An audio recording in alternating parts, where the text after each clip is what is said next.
welcome to Ramblings with Rebecca. Today, let's talk about whaling! Okay, it's a mixed feelings kind of day. I don't know your personal feelings about whaling.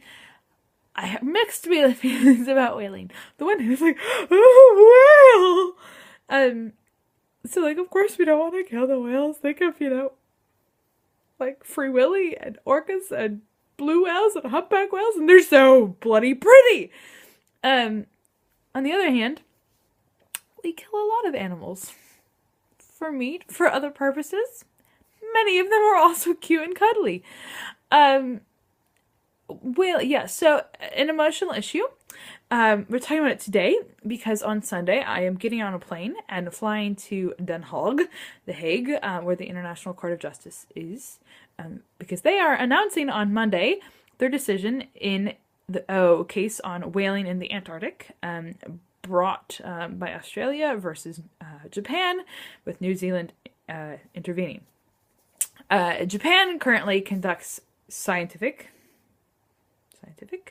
whaling in the Antarctic. This is legal, scientific whaling.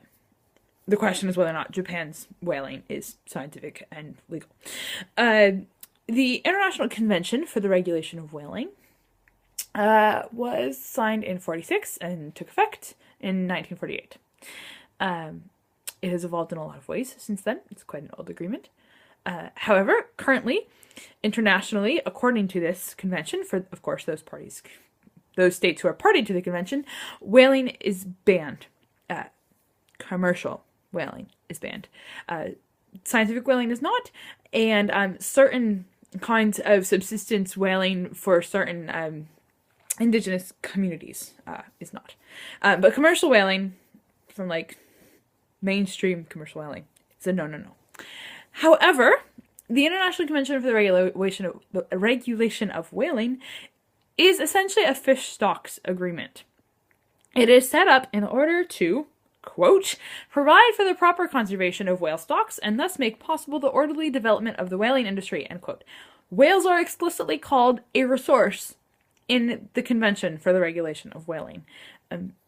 The convention at its outset was not a convention to ban whales because we love the whales, but instead because they were becoming way too depleted. The stocks were down. If we kept whaling, we were going to kill them all, and thus would no longer be able to keep killing them.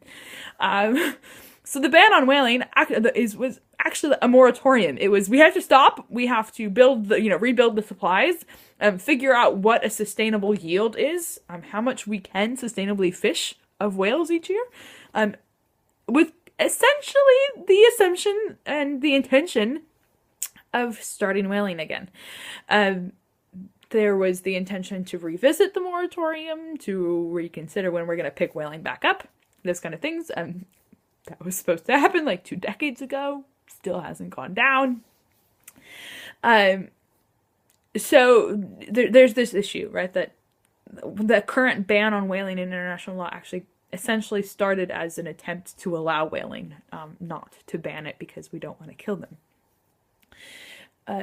You, of course, can have whatever opinion you would like about whether or not we should just create an international convention that says, no, never kill whales because whales. I would be fine with that. Because they're pretty. Sorry. Anyway, so there currently are some whaling states who are not party to the convention.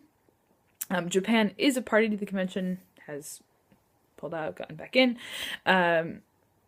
and claims that what it's doing in the Antarctic is scientific whaling. It's on a few particular species. They have target populations. They are getting a lot of scientific data on age and pollution levels, what they eat, etc., from these whales.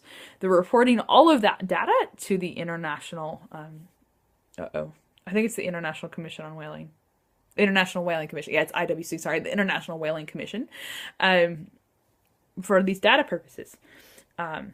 Australia says this isn't actually scientific whaling, or there's arguments about, do you actually have to kill them in order to get the data, that kind of thing. So we're going to go see what the International Court of Justice says about the Japanese whaling program, whether or not it's legally. And in the meantime, by all means, comment. Should whaling be legal internationally?